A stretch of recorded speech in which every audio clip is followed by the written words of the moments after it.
ये अब हम चलते हैं आज का 7वां अध्याय, जिसका नाम है ज्ञान विज्ञान।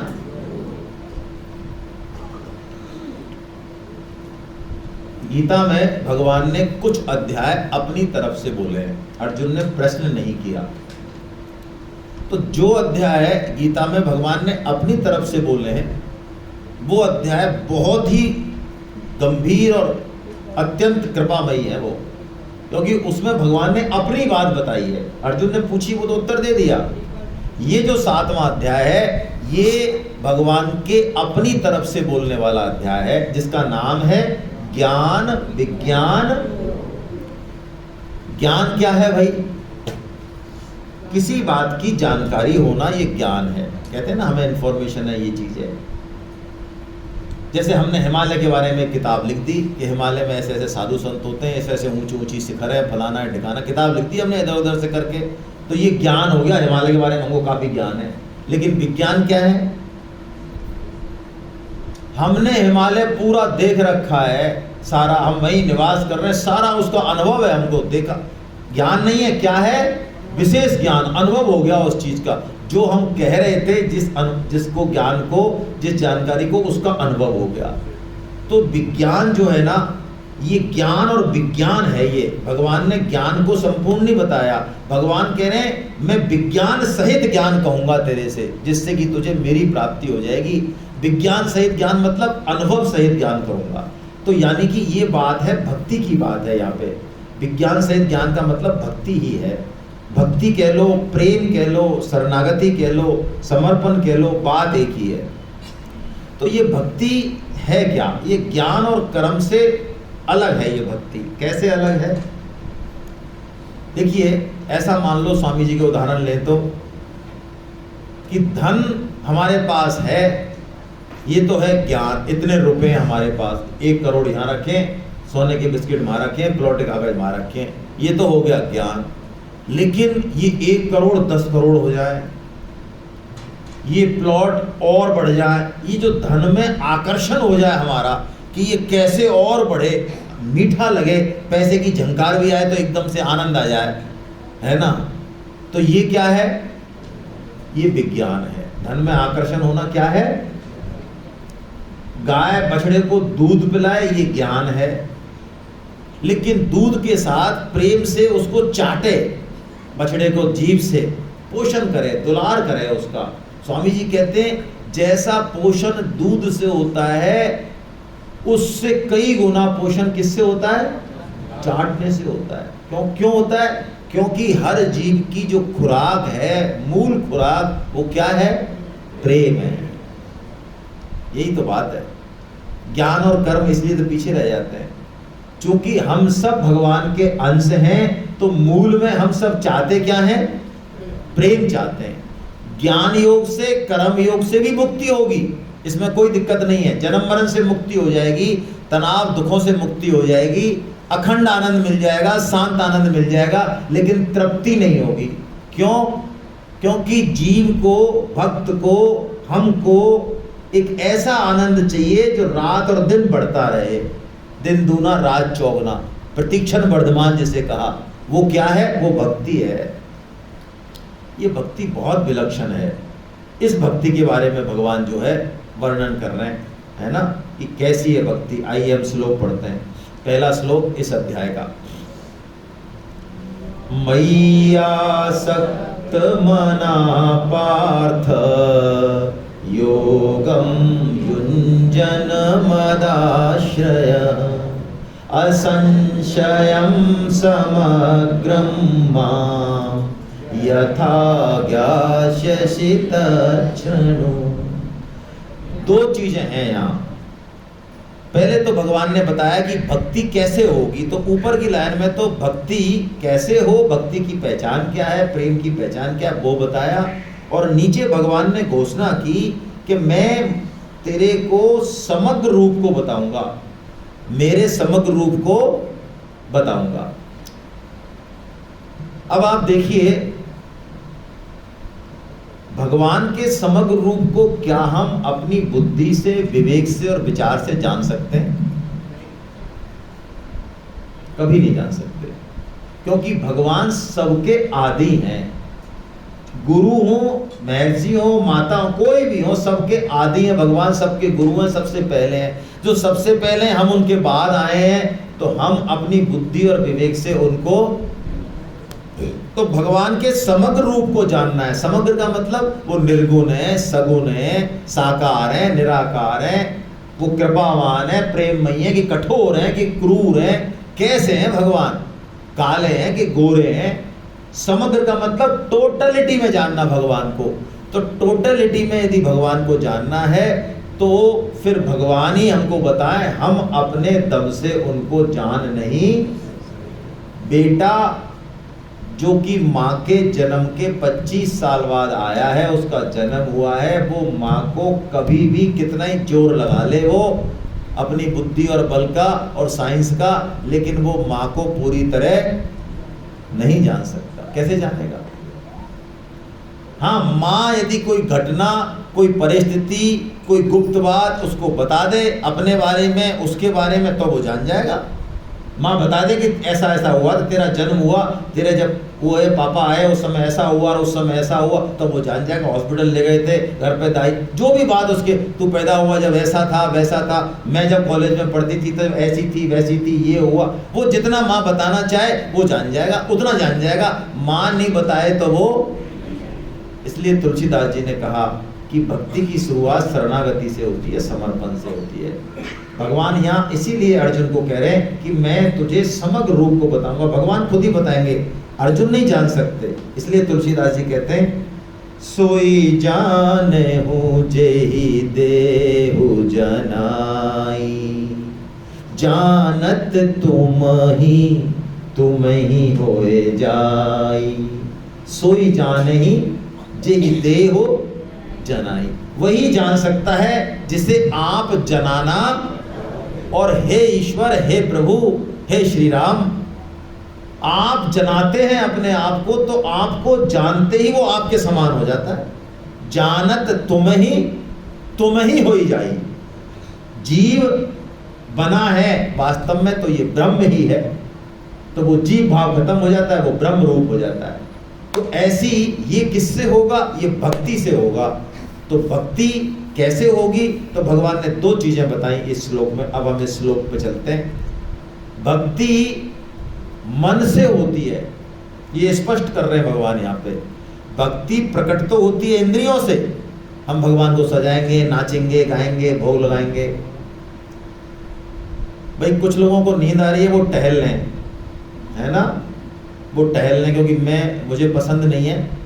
और मेरा आपसे निवेदन है, 3 दिन के लिए खाने पीने पर थोड़ा संयम करें, है ना। ये सैकड़ा साहब तो बढ़िया बढ़िया चीज़ें खिलाने पे जुटे हुए हैं, लेकिन इनकी स्कीम को फेल कर दें आप, इनको पास मत होने दें। ये तो ऐसे ही नाश्ता कराएंगे, ऐसे ही लंच कराएंगे, टॉप से टॉप कराएंगे, लेकिन हमको इनके चक्कर में फंसना नहीं है, ठीक है ना। और फिर भी यदि किसी को नींद आएगी तो मैं पिन पॉइंटेड करूँगा, भाई मुझे क्षमा कर देना, मुझे पसंद नहीं है ना। फिर मैं आपको पिन पॉइंटेड करूँगा कि आप उठिए और बाहर जाइए, चलिए। और कोई शर्म की बात नहीं है, किसी को आ रही है वो खड़ा होकर आराम से टहल ले यहाँ से वहाँ, कोई इसमें ऐसा कुछ नहीं है कि साहब मैं क्यों एक्सपोज हूँ, कोई दिक्कत नहीं, आती है, आ जाती है कई बार।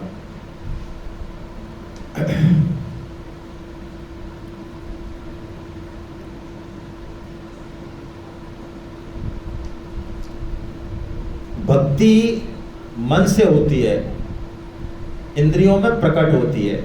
यदि मन नहीं है इंद्रियों के साथ, फिर वो कपट भक्ति है, वो भक्ति नहीं है। हालांकि भक्ति नहीं करने से बढ़िया है कि कपट भक्ति ही की जाए। जो कुछ नहीं करते हैं उनसे तो कपट भक्ति करने वाले बढ़िया है। तो भगवान ने 2 फार्मूले दिए भक्ति के यहाँ। सबसे पहले दिया मैया सक्त मनः पार्था।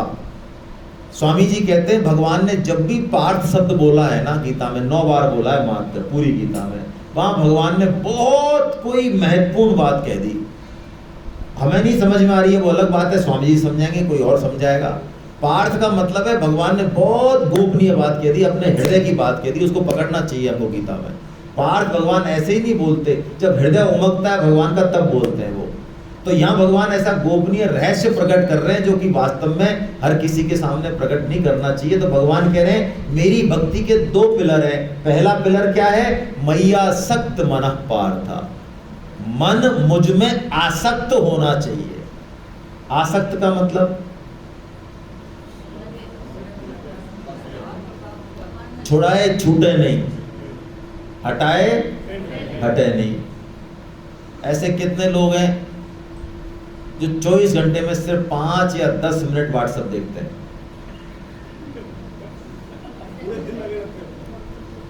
5 से 10 मिनट मात्र, बस वो भी 1 या 2 बार, एक झटके में खट खट खट खट खट खट, क्या है, कोई कुछ हो तो नहीं गया, हटाओ, उसके बाद पटक दिया। तो जो हाथ उठा रहे हैं उनको तो प्रणाम है ना, उनको मैं प्रणाम करता हूँ। आपकी सच्चाई आपके साथ है, हमें कोई चेक नहीं करना, है ना। तो जैसे आप यहाँ बैठे हैं, चलो मैं आपके लिए नहीं कह रहा हूँ, 2-4 लोगों ने जो हाथ उठाए अब मुझे क्षमा करें, बाकी कुछ व्हाट्सएप वीर भी हैं जो रात को 2 बजे भी जब बाथरूम जाते हैं तो उस समय भी एक बार तो मोबाइल देख कर कोई बढ़िया मैसेज आता है, लाइक ठोक ही देते हैं उस पर, रात को 2 बजे, हाँ 2 बजे। और उनसे आप पूछा जाओ गीता क्लास ले लो, भाई साहब मरने का समय नहीं है, तुम्हारी कसम मरने का समय नहीं है, टाइम है ही क्या। आप देखो हमारी जिंदगी देखो, आप सुबह उठते हैं 6-7 बजे, ऐसा ये करते हैं, मुश्किल से घंटे 1.5 घंटे व्हाट्सएप देखते हैं, फिर वहाँ चले जाते हैं, मुश्किल से 4-5 घंटे दिन भर में व्हाट्सएप देखते हैं, बड़ी मुश्किल से देखते हैं, वो भी टाइम है ही नहीं। तो आसक्ति का मतलब क्या है? जहां पर बिना किसी प्रयास के मन हमारा खिंचे। जैसे जो सच्चे साधक हैं, जो कम से कम 16 माला कर रहे हैं कई सालों से, ऐसे हैं 64 वाले भी बैठे हैं कुछ 1-2, आप उनसे पूछिए, हालांकि वो बताएंगे नहीं, प्रकट भी नहीं होंगे, लेकिन जो 64 माला जो करता है प्रतिदिन, उससे पूछिए, यदि वो भगवान के काम में भी लग जाता है, कई बार लौकिक काम में, शादी ब्याह में कहीं और फंस जाता है, 8-10 घंटे हो जाते हैं, तो उसके तलवली लगी रहती है, यार आज माला नहीं हुई, यार आज भगवान का नाम नहीं आया, हालांकि स्मृति है उसको, उसके तलवली लगी हुई है। तो हमारा मन जिस दिन भगवान में ऐसे आसक्त हो जाए, ये भक्ति की पहली शर्त है, पहला पिलर है, ये है शुरुआत। 2 साल पहले की सेमिनार हुई थी, तो हमने कहा यार माला करने में बहुत आनंद आता है, तो एक सज्जन ने चालू कर दिया माला करना, फिर उनसे मुलाकात हुई, तो उन्होंने कहा महाराज आपने जो कहा ना वो कि माला करने में आनंद आता, हमको तो ऐसा अनुभव नहीं हुआ। हमें अच्छा आनंद नहीं आया, नहीं आया तो सही, लेकिन माला पूरी होती है जब ज़्यादा आनंद आता है हमको।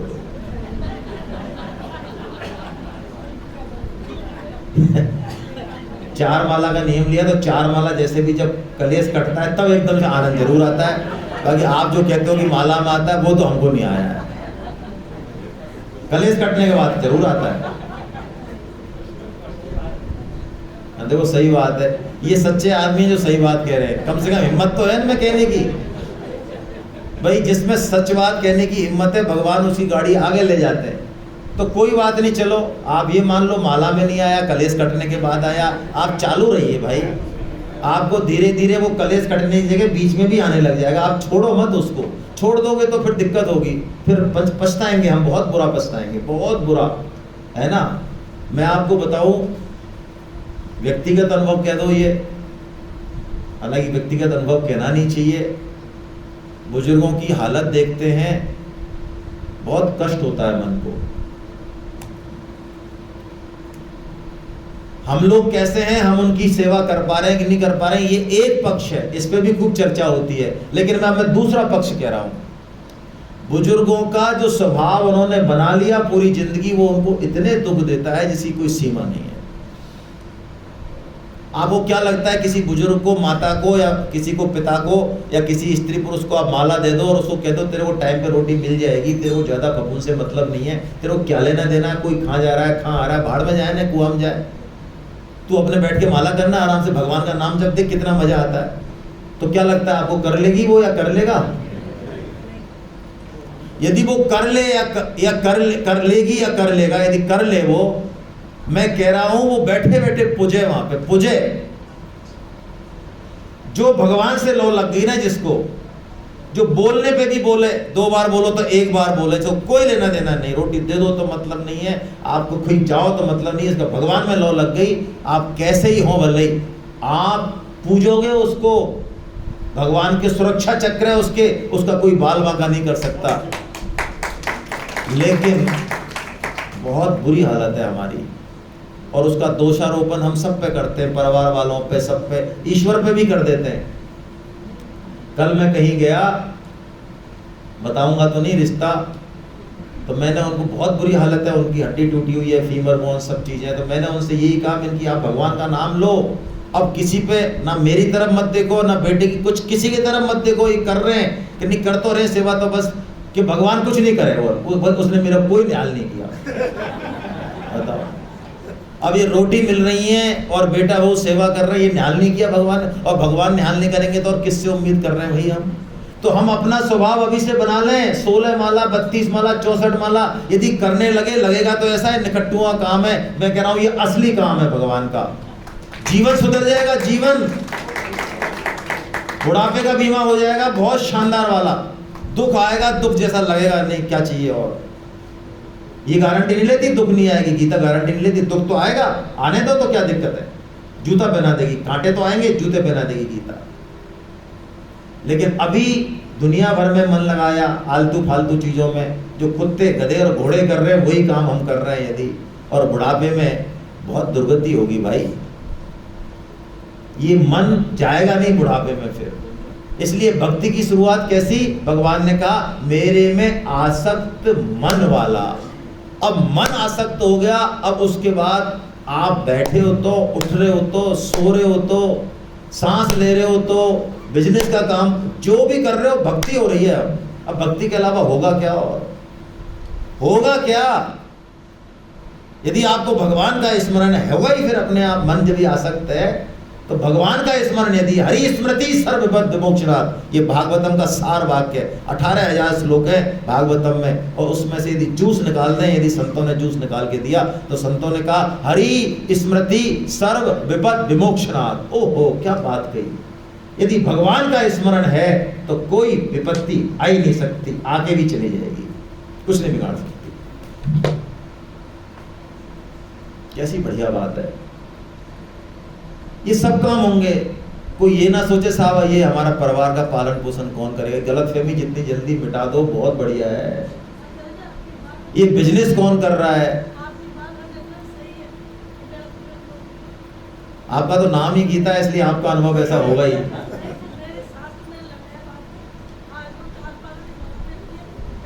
आपकी सास देखो कितना बढ़िया काम कर दिया इन्होंने, सास को माला करवा दी इन्होंने, बोलो कितनी बढ़िया बात है। असली काम करा दिया इन्होंने।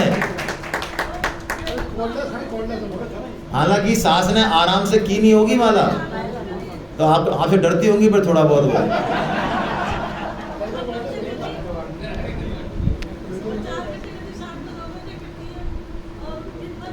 हाँ, तो कोई संस्कार होंगे उनके भक्ति के, और भगवान ने आपको निमित्त बना दिया। बहुत ही बढ़िया, बहुत प्रणाम भाई इनके लिए, बहुत ही बढ़िया, बहुत ही बढ़िया। तो योगम ये आसक्त है ना, आसक्त का मतलब ये पहली भक्ति की पहली शर्त। और दूसरी शर्त है योगम युंजन मदाश्रय। ये भक्ति की दूसरी शर्त पूरी हो गई भक्ति इससे। योगम यानी हम युक्ति तो करें, साधन तो करें, काम सब करें, भक्ति करें, लेकिन आश्रय किसका रखें भाई? भगवान का आश्रय रखें। माला भी करें लेकिन माला का आश्रय नहीं रखना है। ऐसा जोर मत लगा लेना मन में कि अब तो हम 64 कर रहे हैं, अब भगवान की क्या हिम्मत है जो हमको दर्शन नहीं देंगे। या हम 64 माला कर रहे हैं, अब कौन है हमारे बराबर का सामने? नहीं नहीं नहीं, आश्रय किसका रखना है? भगवान का रखना है। कर्म योग करें, ज्ञान योग करें, कुछ भी करें, परोपकार करें, जो भी करें, आश्रय किसका रखना है? हमसे अच्छे काम हो, जैसे भी हो, भगवान। आश्रय किसका रखना है? भगवान का। भक्त कभी भी अपने बल मानता ही नहीं है, इसलिए भक्त का पतन नहीं होता। ध्यान योगी का पतन हो जाता है। पढ़ा ना आपने 6वें अध्याय में, योग भ्रष्ट शब्द पढ़ा, आया होगा योग भ्रष्ट। योग भ्रष्ट मतलब जा रहा था इधर और पहुंच गया, हुआ ना। कर्म योगी का भी पतन होता है, ज्ञान योगी का भी पतन होता है। ध्यान योगी का पतन होता है मन में विचलन होने से, कर्म योगी और ज्ञान योगी का पतन होता है आसक्ति होने से, लेकिन भक्त का पतन नहीं होता। चाहे उसमें आसक्ति हो तो भी, तब भी नहीं होता। क्यों? क्योंकि उसकी सार संभाल कौन करते हैं? भगवान करते हैं। वो यदि गलत भी जाता है तो उसका कान पकड़ के भगवान और सही रास्ते पे ले आते हैं। वो गलत भी जाता है, ये भागवतम में श्लोक है, भगवान कहते हैं वैसे तो मेरा भक्त विषयों में लगता नहीं, लेकिन फिर भी यदि विषय उसको खींचते हैं, उसका मन तो कर रहा है, भक्ति भी कर रहा है पट्टा और विषयों में भी भग रहा है, तो भगवान कहते हैं प्राय मेरा भक्त विषयों से पराजित, उसको जैसे माता अग्नि या सांप की तरफ जाने वाले उतावले बच्चे को कान पकड़ के गोदी में उठा के ठीक जगह ले जाती है, ऐसे ही भगवान भक्त की रक्षा करते हैं। अब ऐसे भक्त कितने तरह के होते हैं? 4 तरह के भक्त होते हैं भगवान की भक्ति करने वाले। कौन कौन से? आर्तो जिज्ञासु 7.18 निकालो, आप निकालो, चलो ये सामने आ गया। चतुर्विधा भजन 7.16 जना सुकृतिनोर्जुना आर्तो जिज्ञासुरर्थार्थी ज्ञानी जय भरतर्षभ। भगवान की भक्ति करने वालों में भगवान ने 4 तरह के भक्त बताए। अर्थार्थी, सबसे पहले आर्तो, आर्त मतलब जिस पे जीवन में संकट आए तो वो केवल और केवल किससे सहायता मांगता है? भगवान से मांगता है और किसी से नहीं मांगता। इसका उदाहरण द्रौपदी, द्रौपदी से भी श्रेष्ठ उदाहरण स्वामी जी कहते हैं उत्तरा है, क्योंकि द्रौपदी ने तो पहले भीष्म, द्रोण और पांडवों की मांगी थी, जब उनसे पार नहीं पड़ी तब उन्होंने फिर भगवान को याद किया। इसलिए द्रौपदी को भक्त है, सखाएं भगवान की।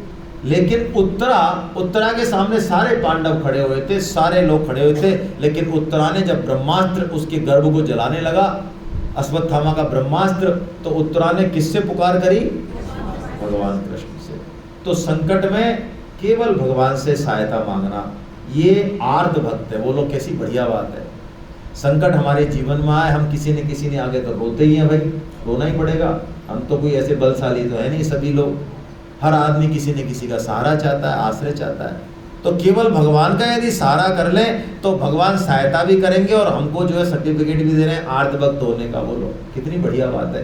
दूसरा जिज्ञासु, मन में कोई शंका आए तो उसका समाधान किससे चाहिए? जैसे अर्जुन, देखो आप भगवान की बात को लड़ेंगे भी, काटेंगे भी, काट रहे हैं ना, क्या भगवान ये आप कह रहे हो, मेरी समझ में नहीं आती ये बात। भगवान से लड़ भी रहे हैं, कुतर्क भी कर रहे हैं, सब काम कर रहे हैं, लेकिन अल्टीमेटली पूछेंगे भगवान से और मानेंगे भी भगवान। ऐसे नहीं कि मेरे को इतनी जल्दी तुम्हारी बात, तुम अलग जाओ हम अलग जाए, नहीं नहीं, ऐसे नहीं है। ये कौन सा भक्त हो गया? हम भी इस गीता को, भगवान कृष्ण हमारे सामने नहीं है तो भगवान श्री कृष्ण की जो वाणी है, तो भगवान की वाणी में और भगवान में किंचित मात्र भी फर्क नहीं है। बल्कि देखा जाए, ऐसा मेरा मन का भाव है कि भगवान का नाम तो भगवान से भी श्रेष्ठ है। राम एक तापस तिय तारी, नाम कोटि खल कुमति सुधारी। है तुलसीदास जी कह रहे हैं महाराज आपके पास क्या सामान है? हाँ है, अरे हमारे लिए क्या, और क्या, आपको चल के जाना पड़ा दंडकारण्य वन में, तब जाके आपने अहिल्या को जो है उद्धार किया। अरे आपका नाम करोड़ों लोगों का उद्धार ऐसे ही कर रहा है युग युग में, हैं? करोड़ों लोगों का। तो नाम भगवान को भगवान से भी ऊपर बताया। तो ऐसा जिज्ञासु भक्त गीता को ही जो है अपना गुरु मान ले, भगवान मान ले, गीता को ही मान ले, इसी को नमस्कार करे और इसको पढ़े, इसी से ही पूछे, अपने आप इसका ही टीका पढ़ते रहे, साधक संजीवनी पढ़ें, गीता को पढ़ें, अपने आप सारे समस्याओं के समाधान मिलेंगे यदि हमारा ऐसा भाव हो गया तो। तीसरा अर्थार्थी, जिसको कुछ चाहिए। अर्थ चाहिए। वैसे तो अर्थ का मतलब परमात्मा प्राप्ति है, लेकिन स्वामी जी ने ये अर्थ बताया कि कुछ चाहिए, मान लो लौकिक चीज चाहिए। परम श्रद्धेय हनुमान प्रसाद जी पोद्दार यानी भाई जी ने तो अर्थार्थी भक्त वो बताया जिसका एक उद्देश्य भगवत प्राप्ति है, लेकिन हम स्वामी जी की टीका के आधार पर चल रहे हैं, इसलिए हम अर्थार्थी का मतलब ये ले रहे हैं कि जो अर्थ चाहता है, लेकिन वो चाहता किससे है? उदाहरण ध्रुव जी है ना, ध्रुव जी, उपमन्यु भी है इसके उदाहरण, है ना। वो केवल भगवान से चाहते हैं, यदि उनको कुछ लौकिक चीज भी चाहिए तो भगवान से चाहते हैं। और चौथा कौन सा भक्त है? ज्ञानी। ज्ञानी भक्त क्या करता है? देखो ये तीन भक्त, अब अगले श्लोक में भगवान कहते हैं कि ज्ञानी तो मेरी आत्मा है। भगवान अगले श्लोक को मैं पढ़ नहीं रहा हूं, हिंदी में बता रहा हूं। ये चारों ही भक्त बहुत बढ़िया हैं, श्रेष्ठ हैं, उदार हैं, ऐसा कह रहे भगवान। चारों ही बहुत टॉप के हैं, लेकिन ज्ञानी तो मेरी आत्मा है। ओहो, तो इसका मतलब सर्वश्रेष्ठ जो भक्त है उसको भगवान ने क्या नाम दिया? दो बातें हैं यहाँ विशेष। ज्ञानी नाम क्यों दिया? सब जगह भगवान ही है, वासुदेव सर्वम, जो कुछ है वो सब भगवान का ही रूप है, ऐसा समझने वाला, अनुभव करने वाला ही ज्ञानी है, वही सर्वश्रेष्ठ भक्त है। एक तो ये चीज। दूसरा, इसको सबसे विशेष क्यों बताया इस भक्त को भगवान ने? ये तीनों भक्त तो भगवान से कुछ लेना चाहते हैं, फिर भी समाधान चाहते हैं, अर्थ चाहते हैं, संकट से मुक्ति चाहते हैं ना। लेकिन ये ज्ञानी भक्त ये लेना नहीं चाहता, ये देना चाहता है। क्या देना चाहता है? ये भगवान से पूछता है कि भगवान आपको क्या अच्छा लगता है बताइए, हम क्या करें आपके लिए, हम जैसे ऐसा कोई काम बताओ जिससे आपको प्रसन्नता होती हो। तो ज्ञानी भक्त के पीछे पीछे भगवान घूमते हैं, क्योंकि ये कभी मांगता ही नहीं, कभी कुछ लेता ही, बल्कि ये तो भगवान का काम करने के लिए मरा जा रहा है, इसलिए भगवान इसके प्रति अपने आप को न्यौछावर कर देते हैं। ज्ञान और कर्म मन बुद्धि और शरीर से होते हैं, लेकिन भक्ति स्वयं से होती है, इसलिए भक्ति में भगवान ऋणी हो जाते हैं हमारे। अरे हनुमान जी के लिए भगवान श्री राम ने जो एक चौपाई बोली है, मैंने ऐसी चौपाई और ऐसा भाव कहीं देखा नहीं। जब भी मैं उस चौपाई को पढ़ता हूँ है, मतलब भगवान श्री राम जिनके दास हैं और वो दास ही मानते हैं हनुमान जी, उसके लिए भगवान श्री राम ऐसी बात बोल रहे कि यार तुमने हमारे इतने काम किए हनुमान जी कि हम तुम्हारी तरफ मुख नहीं कर सकते, यानी इतनी शर्म आ रही है हमको। भाई जैसे आप मान लो किसी पड़ोसी से, किसी भाई से, किसी दोस्त से मांगते जाओ 10,000 मांग लिए, कार मांग ली, और कभी जो है और मांग लिया, मांग रहे हो और लगातार मांग रहे हो और वो लगातार दे रहा है, तो बोलो आपकी कैसी स्थिति हो जाएगी? और बड़े प्रेम से दे रहा है। प्रति उपकार करो का तोरा, सन्मुख होई न सकत मन मोरा, सुन सुत तो ही उरन में नाही, देखूं कर विचार मन माही। कौन कह रहे हैं ये? बोलो। जो त्रिलोकी के मालिक हैं भगवान श्री राम, जो हम सबके अधिष्ठाता हैं, परम पिता हैं, वो एक जीव के सामने, हनुमान जी के सामने, ये ताकत हम सबके अंदर भी है। यदि हम भगवान का काम निष्काम भाव से करें, यदि हम भगवत जनों को, परिवार जनों को भगवान का मान लें, परोपकार जिस समाज में कर रहे हैं उसको भगवान का स्वरूप मान लें, तो इसी काम से भगवान ऋणी हो जाएंगे। भगवान हनुमान जी के ऋणी हो गए, कह रहे हैं मैं सन्मुख हो ही न सकत मन मोरा, और तेरा ऋण मैं जिंदगी में कभी उतार नहीं सकता। ऐसी बात, ये बात बहुत विलक्षण है। ऐसी बात भगवान ने बोली तो है, हालांकि इस डिग्री की तो नहीं बोली हो तो कोई बताए भाई, मैंने नहीं पढ़ी है, मतलब मेरा ये कहने का मतलब है।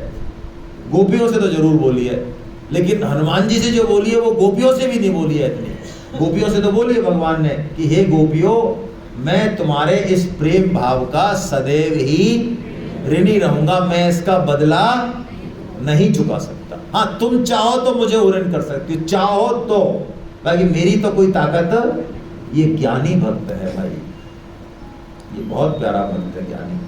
और ऐसे भगवान को छोड़ के हम जो है देवताओं का पूजन करते हैं सकाम भाव से। देवताओं का पूजन मतलब ये जो संसार का पूजन हो रहा है, ये भी यहाँ पे भी देवता है। देवता मतलब जो हमको दे रहे हैं लगातार, जो बिना मांगे दे रहा है वो कौन है, और जो लगातार ले रहा है वो कौन है, हम कौन है? तो बोलो, तो देवता को हाथ जोड़ने चाहिए कि नहीं जोड़ने चाहिए भाई? यदि ये कहा जा रहा है शास्त्रों में कि ब्रह्म मुहूर्त में उठ के और भगवान सूर्य को अर्घ देना चाहिए, तो कई बुद्धिमान लोग हंसते हैं। हाँ, बुद्धि फटी जा रही है उनकी, वो कोई तर्क नहीं देखते इन चीजों के बीच में। हालांकि उनको नहीं पता है कि हमारे जो शरीर की कोशिकाएं हैं ये सूर्य के प्रकाश से बन रही हैं, उसमें भी कोई सामंजस्य नहीं है। विज्ञान कहता है तो मान लेते हैं वो। अरे तो भाई सूर्य को यदि अर्घ देंगे तो समस्त त्रिलोकी को पानी पिलाने जितना पुण्य हो जाएगा और सूर्य के ऋण से उऋण हो जाएंगे, और क्या चाहिए एक लोटे जल में ही। और हमारे जीवन में जो आध्यात्मिक उन्नति होगी वो तो अलग से है। तो जो देवता हैं उनको चूंकि वो हमको दे रहे हैं वायु, प्रकाश, अग्नि, दुनिया भर की तमाम चीजें, ये सब, तो उन देवताओं को हमको क्या करना चाहिए? नमन करना चाहिए। लेकिन भगवान यहां मना कर रहे हैं। तो भगवान इस बात की मना कर रहे हैं क्या? भगवान कह रहे हैं जो सकाम भाव से देवताओं को पूजन करता है उसको फल मिलता है नाशवान, और वो मूर्ख है, वो तुच्छ बुद्धि वाला है। ऐसा क्यों कह रहे हैं भगवान फिर? इसलिए कह रहे हैं कि देवताओं में जो देने की ताकत है वो अंत में किसकी ताकत है? भगवान की। इसलिए हमको देवताओं को भगवान का अंश समझ के पूजन करना चाहिए, लेकिन अल्टीमेटली वो पूजन भगवान को ही प्राप्त होगा। देवताओं के पास खुद की कोई ताकत नहीं है, पहली बात। दूसरी बात, देवताओं की सकाम भाव से उपासना नहीं करनी चाहिए, पितरों की सकाम भाव से उपासना नहीं करनी चाहिए। निष्काम भाव से तो हमारे पितरों की, देवताओं की, कुल देवताओं की, पत्थर की, सबकी पूजा करनी चाहिए, सबकी। लेकिन सकाम भाव से मांगना नहीं चाहिए उनसे कुछ भी। मांगने के भाव से कि यदि ऐसा आप कर दोगे तो मैं ऐसा कर दूंगी या कर दूंगा, ये सकाम भाव से पूजन, भगवान ने कहा वो मूर्ख हैं जो देवताओं से सकाम भाव से मांगते हैं, उनका पतन हो जाता है। मैं बैठा हूं ना, भगवान कह रहे हैं कोई मांगना हो तो मेरे से ही मांगो, है ना? ये भगवान ने बताया। हरे कृष्णा। किसी के मन में कोई प्रश्न हो तो हम